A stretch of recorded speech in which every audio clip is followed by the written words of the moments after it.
On passe maintenant au cinquième péché capital. Alors celui-ci, il est assez parlant, effectivement. Si on lit gourmandise à un problème dans notre vie de tous les jours, on peut là tout de suite faire un lien avec effectivement les addictions en tout genre, les problèmes d'anorexie, de boulimie qui sont ici plus graves, mais aussi les addictions, le besoin de fumer, le besoin d'aller manger plus qu'il n'en faut des fois sans être forcément boulimique ou anorexique, les problèmes de poids, etc., etc. Alors ça, comment toi, tu l'abordes? Avec de la psychothérapie ou finalement avec le pendule? Est-ce que ça marche avec le pendule d'ailleurs? Alors, les compulsions, et notamment les compulsions alimentaires, sont quand même des choses assez compliquées.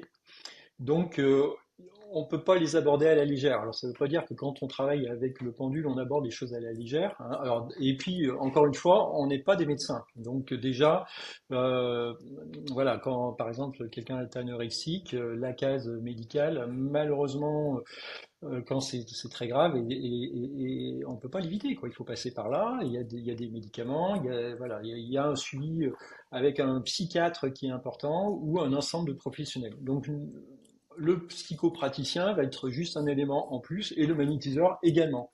Voilà. Donc, mais après, effectivement, face à ce type de situation, on peut envisager des méthodes un peu alternatives